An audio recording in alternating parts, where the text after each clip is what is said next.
Kingston Falls. C'est là où il fait bon vivre. C'est même écrit sur nos pancartes. Moi, j'étais en congé depuis à peu près 10 minutes quand le poste m'a appelé. Boss, on a retrouvé un corps au bout du champ des Lebrun. Depuis ce jour-là, on cherche à identifier notre John Doe et à trouver qui c'est qui a fait ça. Mais là-dedans, je soupçonne qui, moi? Tout le monde se connaît. Bienvenue à Kingston Falls. Regardez maintenant sur ICTO.TV Extra. Nous sommes le lundi 1er juin. Voici à la une.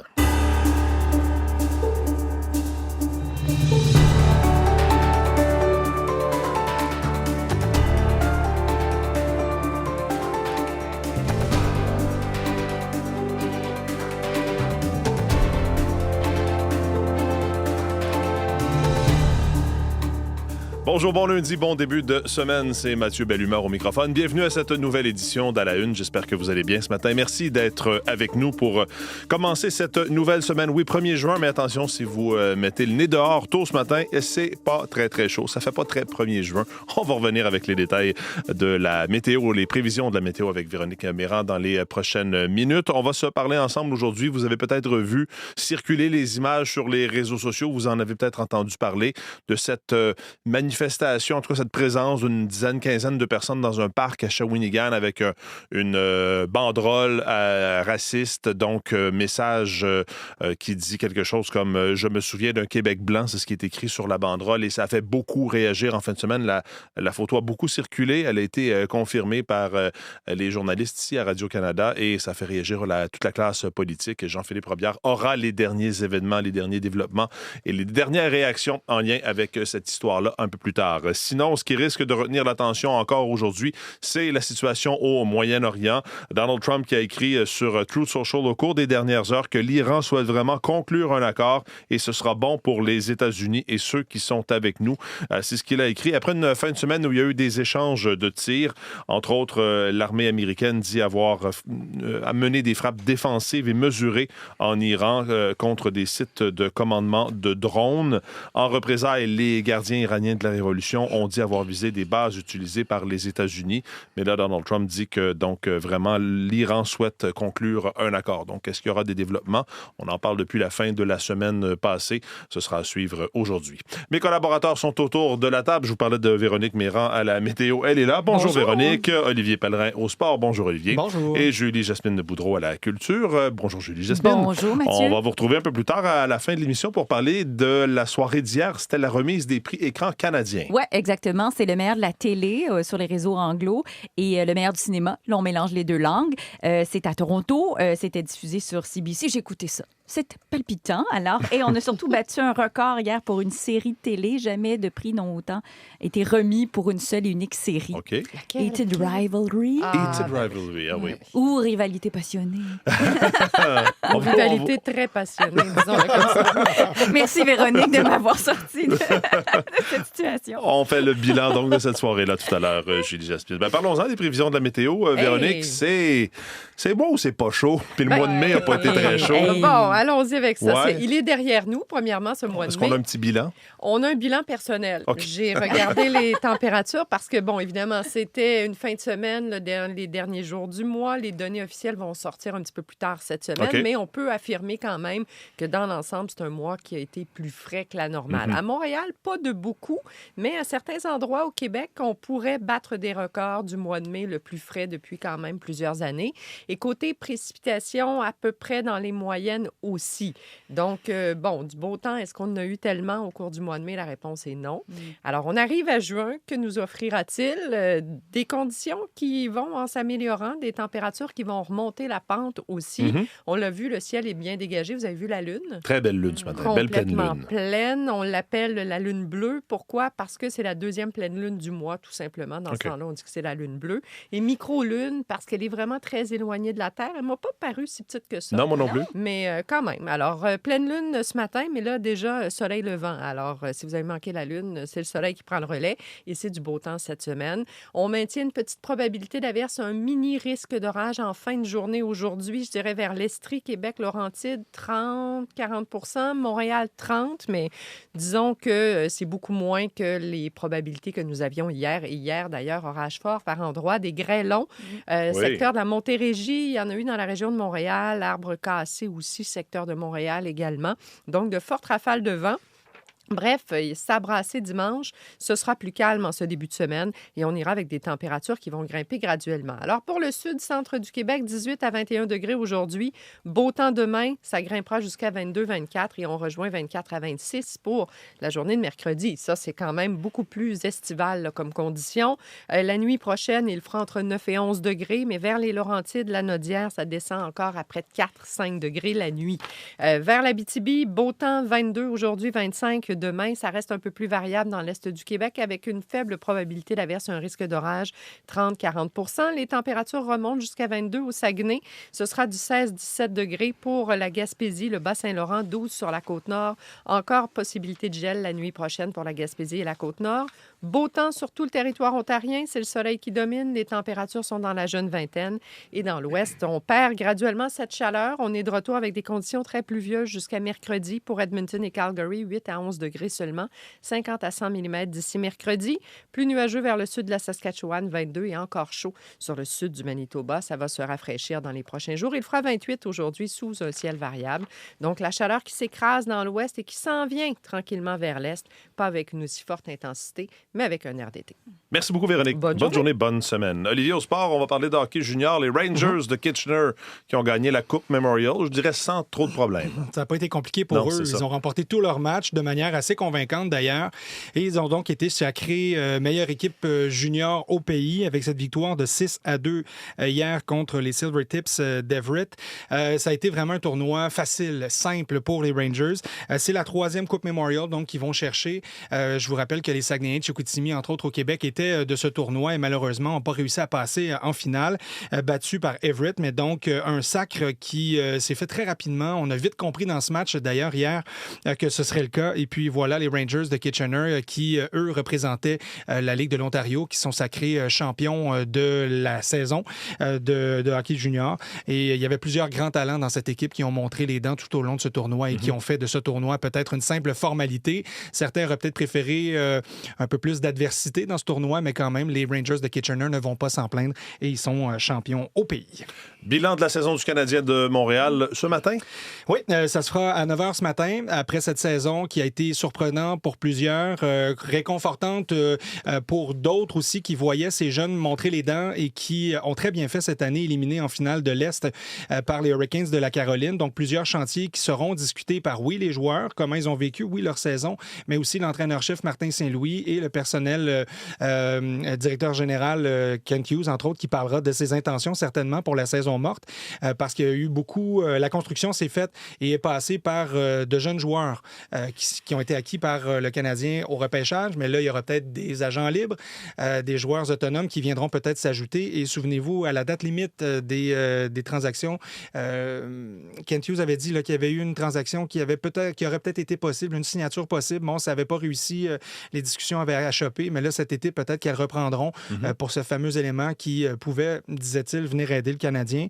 Mais on sera beaucoup dans les sourires au cours de ce bilan, certainement. Tout le monde a reconnu que le Canadien avait, sans dire excédé les attentes, mais a connu une très, très belle saison. La progression pour la majorité des joueurs reste maintenant à voir quelle sera la vision pour l'avenir, pour la prochaine saison aussi, parce que viennent aussi les ambitions, non seulement des joueurs, du personnel d'entraîneur, mais aussi des partisans. Donc, il faudra répondre à ça la saison prochaine. Donc, tout ça débute ce matin à 9h. On regardera un œil sur ce bilan avec beaucoup d'intérêt. Oui, ce sera certainement suivi de près. Et on vous rapportera les meilleurs extraits demain. Ça marche. Merci. Bonne journée. Un plaisir. Au revoir.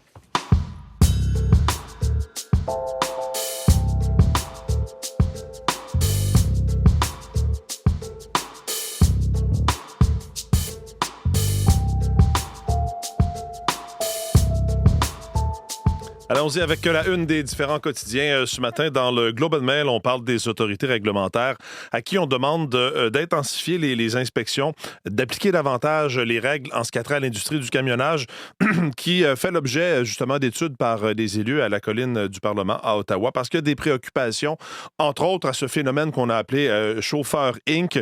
De plus en plus d'employés qui sont des travailleurs autonomes dans l'industrie. En fait, ça a augmenté de 300% en 10 ans selon des chiffres obtenus par le Globe and Mail, des employés donc qui étaient salariés d'entreprise, mais qui sont devenus des travailleurs autonomes, ni plus ni moins.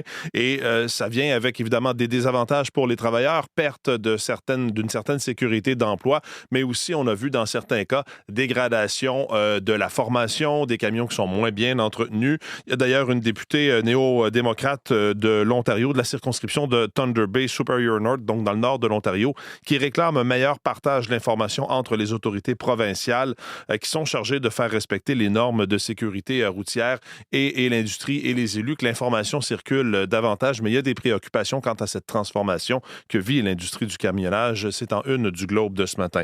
En une de la presse, on nous parle de recyclage, en fait récupéré au Québec, mais enfoui dans un dépotoir en Illinois. Tout porte à croire que des matières recyclables prises en charge par TerraCycle ont parcouru 1600 km pour finir au dépotoir. La presse a pu mener son enquête à l'aide de GPS, de traceurs GPS, dont un qui était dans une petite boîte de plastique. Un autre traceur avait été cousu dans une poche d'un vêtement qu'on avait recyclé. Et puis, donc, une entreprise sur laquelle la presse a enquêté, qu'elle qualifie de pratique, la presse qualifie les pratiques de cette entreprise de nébuleuses, donc TerraCycle, des éléments donc, qui ont été recyclés, qui étaient ici dans des boîtes pour être recyclés, mais qui se retrouvent enfouis dans un dépotoir. C'est une compagnie que vous connaissez peut-être, qui a des boîtes dans des animaleries, des lunetteries, des bureaux de dentistes, des quincailleries, les magasins, bureaux en gros également. Donc, des entreprises qui veulent recycler des items, qui font appel à cette entreprise-là. Toute une enquête dans la presse de ce matin. En une du Devoir, on parle du Tour de l'île à Montréal. Les cyclistes étaient au rendez-vous pour le Tour de l'île. On parle de plus de 21 000 cyclistes qui ont participé à l'événement. Sinon, grammaire rénovée, parents dépassés. Comment aider son enfant en français quand on a appris la grammaire traditionnelle? On apprend la grammaire de façon différente aujourd'hui dans les écoles et c'est vrai que c'est pas évident comme parents quand vient le temps d'aider nos enfants avec des concepts que l'on n'a pas appris à l'école, les groupes d'adverbes, les groupes de noms, ces choses-là. Donc, article intéressant à lire dans le Devoir de ce matin, notamment en entrevue avec une maman qui est elle-même détentrice de diplôme en français, mais qui est finalement qui a de la difficulté à aider son enfant justement dans cette langue. En même temps, il y a un prof qui dit « Il n'y a rien de nouveau ». C'est les parents, finalement, qui ont appris peut-être la grammaire à la dure, qui maintenant se retrouvent plus démunis devant la façon dont on présente ou on enseigne la grammaire à l'école. En une du Journal de Montréal, des réseaux illégaux au centre-ville, on parle de logements Airbnb. On sait que les règles ont été resserrées, mais il y a de plus en plus d'Airbnb illégaux qui ont pris d'assaut les tours à logement du centre-ville. Au moins plus d'une centaine d'annonces aux caractéristiques étrangement similaires. Donc, est-ce qu'il y a une entreprise derrière ça, un réseau organisé qui loue illégalement des logements? Chose certaine, il y a des locataires, et le journal en témoigne, qui sont à bout de voir des gens traverser avec leurs valises ou des fêtes s'organiser dans des appartements loués par cette entreprise américaine. Donc, vous pourrez trouver ça dans le Journal de Montréal de ce matin. Puis, je termine avec le site de Radio-Canada qui avait enquêté déjà sur la pollution des camions. Québec enquête sur des garages avec 4 ans de retard, titre le site Internet de Radio-Canada. Le gouvernement est informé d'une fraude depuis 2022, mais a attendu le reportage de l'émission Enquête pour agir, article de Thomas Gerbet et de Marianne Despelteaux. Donc, le ministère de l'Environnement qui a ouvert une enquête sur 5 garages spécialisés dans la désactivation illégale du système anti-pollution de certains camions. Vous pourrez lire ça ce matin en une du site de Radio-Canada.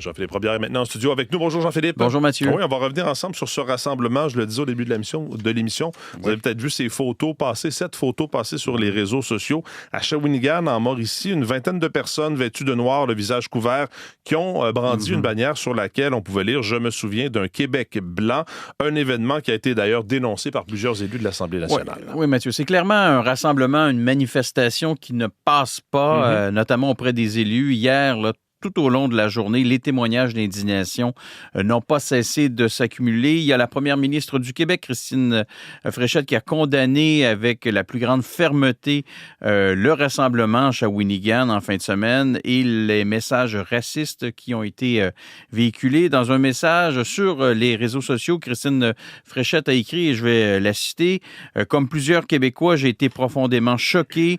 De tels propos sont inacceptables et n'ont pas leur place dans notre société. Ce n'est pas le Québec que nous sommes, ce n'est pas le Québec que nous voulons, a écrit la première ministre, qui a également dit dans sa déclaration que nous ne devons jamais banaliser ni tolérer ce genre de comportement. Chaque fois que la haine et le racisme se manifestent, nous devons avoir la responsabilité collective de dénoncer clairement tout ça et sans équivoque. Il y a également le chef du Parti québécois, Paul Saint-Pierre Plamondon, qui a dénoncé la présence de ces groupes suprémacistes blancs au Québec, tout comme ailleurs au Canada. D'ailleurs, dans un message sur X, il a écrit « Soyons unanimes et dénonçons vigoureusement ce racisme ». Quant au chef du Parti libéral, Charles Milliard, il a condamné également ce rassemblement qu'il a qualifié d'horrible. Il a écrit sur les réseaux sociaux, M. Milliard, honte à celles et ceux qui propagent un message divisif qui ne représente en rien l'ouverture du peuple québécois. Hier, c'était dimanche, de là probablement la raison pour laquelle ce sont surtout des messages là, qui ont émané des réseaux sociaux. Il y aura probablement des réactions aujourd'hui de vive voix. Effectivement, il y a également des élus à Ottawa, qui siègent à Ottawa, qui ont condamné ce qui s'est passé. Oui, il y a le ministre fédéral des Finances, Philippe-François Champagne, qui est également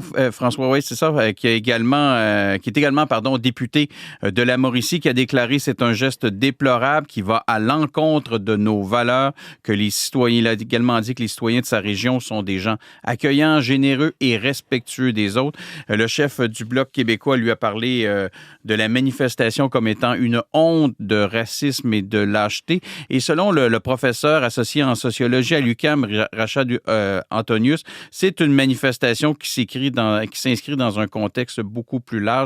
On l'écoute. Il y a une spécificité au Québec. Il y a la question de l'immigration. Il y a le fait que le Québec est une minorité au sein du Canada. Donc, parlons du Québec. Ce que je vois, c'est surtout dans les réseaux sociaux. Dans les réseaux sociaux, ce genre de discours s'exprime avec beaucoup plus d'hostilité et d'antagonisme que dans les politiques. Cependant, certains discours politiques facilitent l'éclosion de ce genre de discours. C'est pas les courants politiques officiels qui le portent, mais ils ont une certaine responsabilité. Il y a également le maire de la ville de Shawinigan, Yves Lévesque, tout comme des citoyens là, que mes collègues ont rencontrés là-bas, qui ont dénoncé cette manifestation. On les écoute. Québec blanc, là, c'est sûr que non, je suis pas pour ça, là. Le Québec, c'est pour tout le monde, que tu sois blanc, noir. Ça prend des œufs pour faire une omelette, comme qu'on dit. Puis c'est pas avec des phrases de même qu'on va faire un beau Québec. Ça n'a pas sa place, ça, d'une façon ou d'une autre, pas en 2026. Moi, ça me désole, parce qu'on n'est pas une ville comme ça, là, Shawinigan. On est pas mal plus évolué que ça, là. Probablement qu'il y aura d'autres réactions aujourd'hui, là, clairement. Ouais. Merci beaucoup, Jean-Philippe. Merci, au Bonne revoir. journée.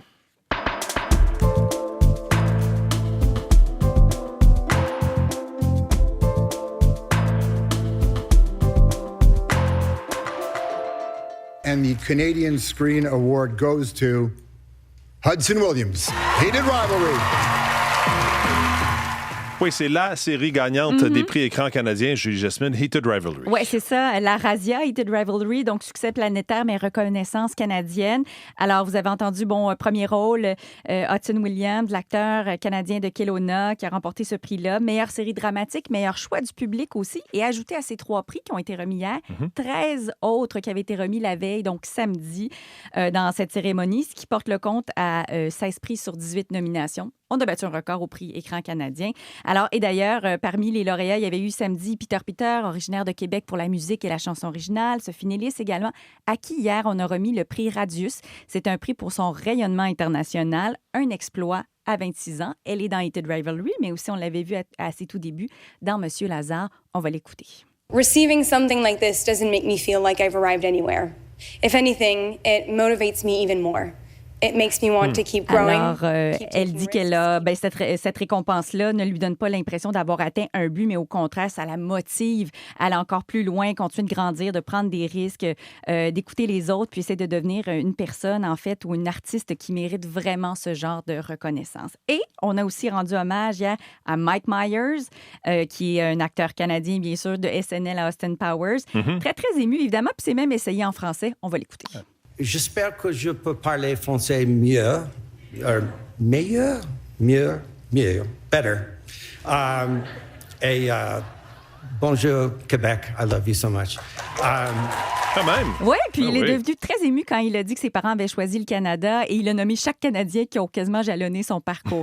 Et en terminant, dans la catégorie meilleur film, parce qu'on récompense le meilleur du cinéma canadien, autant français qu'anglais, c'est Nirvana, The Band, The Show, The Movie. C'est une comédie de Toronto qui a été préférée à Folichonnerie, 1000 secrets, 1000 dangers ou encore Gagne ton ciel, des films québécois qu'on surveillait. Voilà pour la soirée écran, les prix écran canadiens. De nouvelles dates pour Céline à Paris. 2027, Mathieu. Voilà votre chance. Et voilà, j'ai surveillé mes courriels tout comme vous si vous vous êtes inscrit, parce que ce sera en mai, du 8 au 29 mai. Donc, toutes les informations sur célinedion.com, bien sûr. Et on dit que c'est afin de répondre à une demande sans précédent. Alors, ça va se passer durant les 3 prochains jours, c'est-à-dire de mercredi à vendredi. Là. Et comme je le dis, allez voir là, ce qui se passe dans vos boîtes courriels ou vos pourriels, si jamais. On sait pas. Oui, c'est ça. Des fois, ça se ramasse là.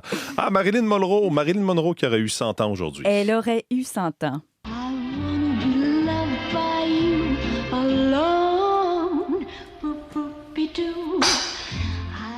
Alors, le fameux pou-pou-pidou, Mathieu. Alors oui, elle fascine encore et toujours.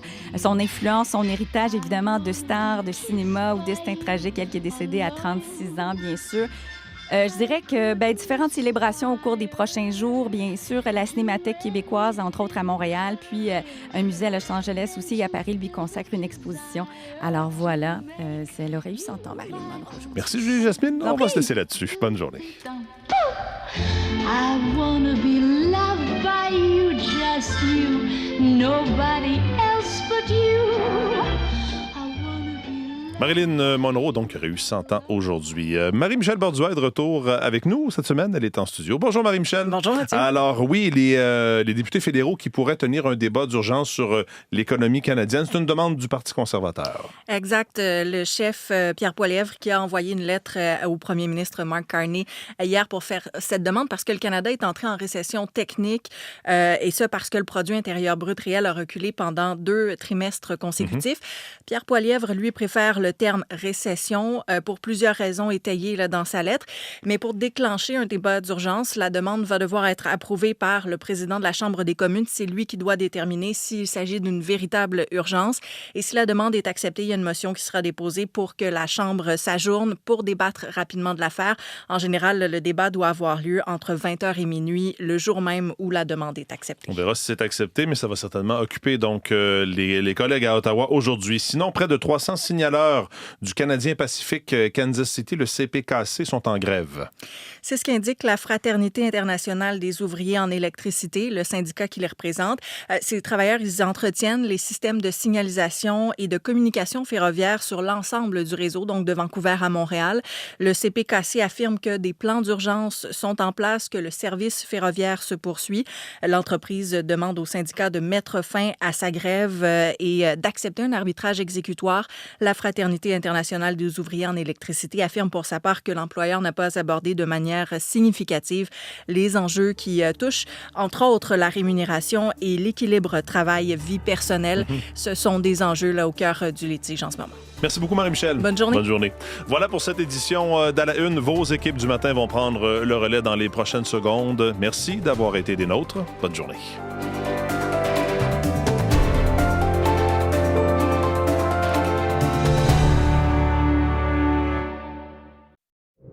Moi, je suis convaincue qu'il y a quelque chose de très grave qui est arrivé à ma sœur. Ma fille est partie prendre une marche puis elle n'est jamais revenue. Et c'est pas normal.